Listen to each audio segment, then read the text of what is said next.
Get strong.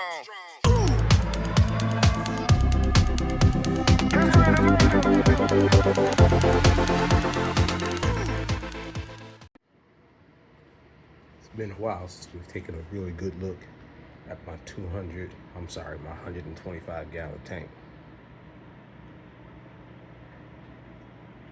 Let's take a look at a couple of the inhabitants.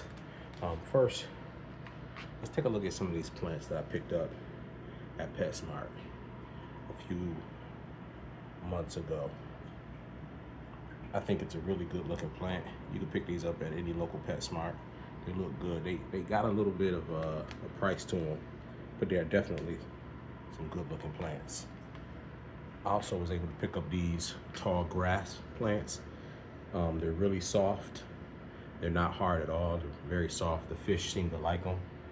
I was able to pick up 2 of them and put them in the tank. I think they add a nice look along with driftwood. I got a couple of other plants I'm gonna be picking up.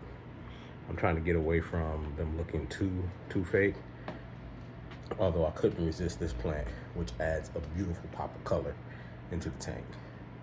The missus really loves that.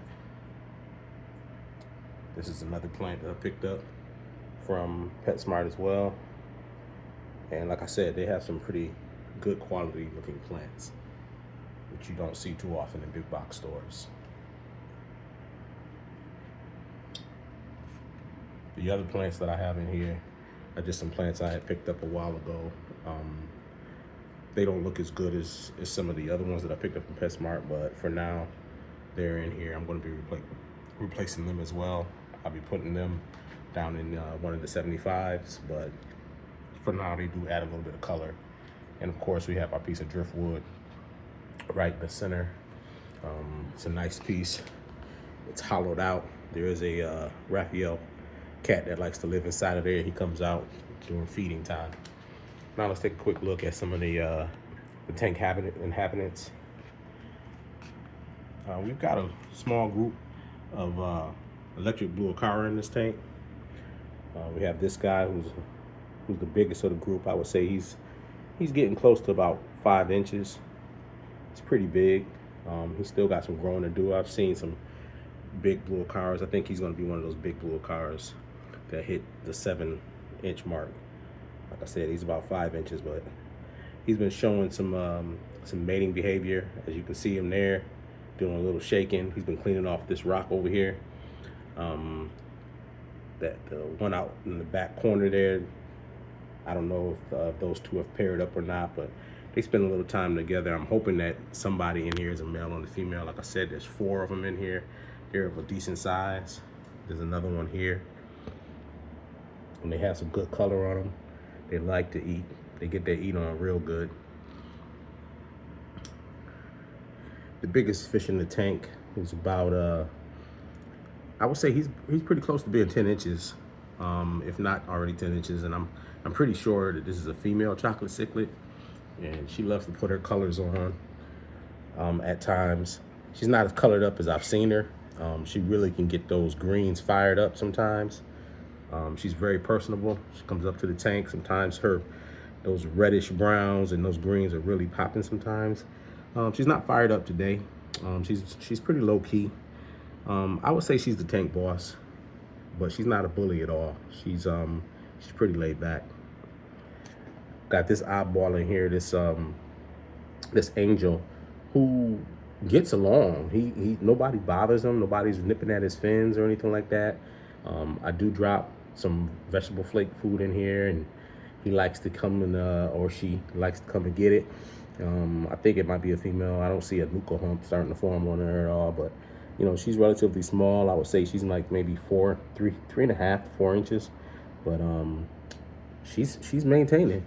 He or she is maintaining and doing a good job in this tank.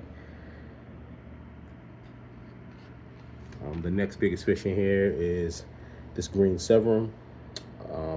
He's been around for quite a few years. He's not going to be one of those super large sevrums. I think he's about done growing, but he is definitely a very aggressive severum. When I put other fish in the tank, he definitely goes after them. He has not bothered the blue acara or the angel, but I have another tank with sevrums in them, in it, and I've had those sevrums in this tank, and he does not get along with them at all. He will chase any other sevrum I put in here. Although I'm going to be bringing the two sevrums I have downstairs up here and dropping them in this tank just to see how things go, and I'm hoping that he's not a problem. Those two sevrums are pretty good looking, so I might have to move him, even though he's probably the fish that I've actually owned the longest. I've had him for a long time, well over 6 years. I would say going on 7, 8 years. So he's been around for a long time. He's definitely battle tested. He's got some frays there, but that's because he likes to get into scraps with everybody. I've got this red tiger sevrum that I purchased some time back. If you go look at some old videos, you'll see he is growing fast. I bought two. There's another one in the tank downstairs who's not this size at all. So it could be the tank size. You know, the other one is in the 75 gallon. This guy's up here in the 125. That may be helping him grow longer. I think the 75 actually gets more water changes, so I don't think it's water changes. I think it's the water volume. And there's a lot of filtration on this tank. There's a FX6 on this tank, as well as an FX4. I had a sponge filter on this tank, a large one, but I took it out and used it on another tank. But that's more than enough filtration on this tank. But he is really starting to pop with those colors. I mean, he looks really good. And he is already, as you can see, the size of this old sevrum I had. So he's going to be a big boy. I haven't had him very long, and he is exploding in growth.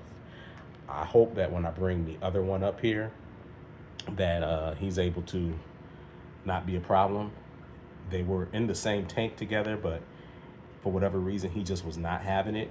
So I had to bring him up here. But his colors are really, really incredible, as you can see.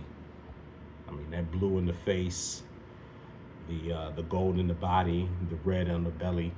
I mean, and he stays fired up like this all the time. He doesn't get into any fights, but he stays fired up like this all the time, and he looks really, really good. He can be a bit skittish, except when it's feeding time. None of them are skittish when it's feeding time. But there's that group of blue electric acara altogether. I have some more blue electric acaras down in the basement that I'm going to be bringing up here. There's one that's probably about this size who could go in this tank that I've had for probably 2 months now. And there's one that's much smaller that has some growing to do. And can't wait to bring them up here. I'm going to be adding some more sand to the tank. I'm doing it a little bit at a time, but I am going to be adding some more to this tank. Been giving them some veggies. There is also an albino bristlenose pleco in this tank, which I am unsure where that albino bristlenose pleco is, because typically that pleco is out and loves to house themselves right behind this this intake, and has been there for quite some time now. So I'm a little concerned. I saw him this morning, and I have never seen him out of that corner or from behind that intake, which, you know, the other fish didn't seem to bother him, but I've never seen him from behind there. So I'm a little concerned and a little worried that he may have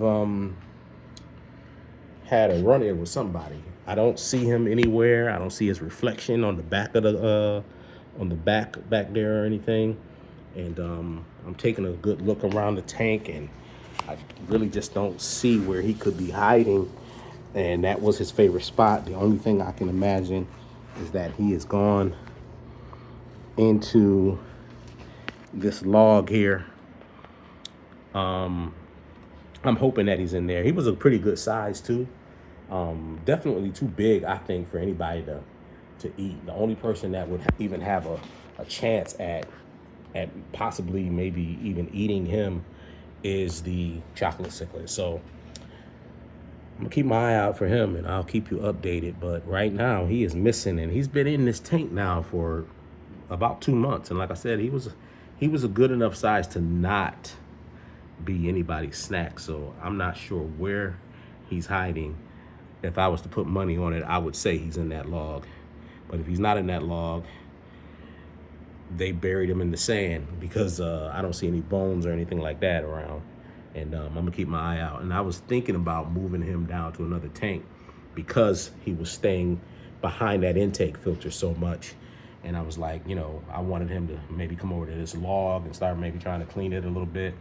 So we'll keep our eye out for him. Maybe he got comfortable enough. And, you know, I had put some zucchini back there and it's all gone. So I don't know if the fish ate it or if he ate it. I had it on this front glass trying to tempt him out and he never came to get it and the fish didn't eat it. And once I put it back there by the intake, I started noticing big holes in it. So I'm hoping that that was the case, that maybe he got a pretty good big size meal through those big zucchini pieces, and that that gave him the courage to come on out and maybe park himself in that log. So I'll keep you updated. But that's it for today. We'll be taking a look at some of the other tanks and some geophagus that I picked up. At some point, I will be pulling these blue acaras out and setting up a geophagus and blue acara tank downstairs, and moving my my vieja into this tank along with the sevrums. That's it for now. Take care. Get strong.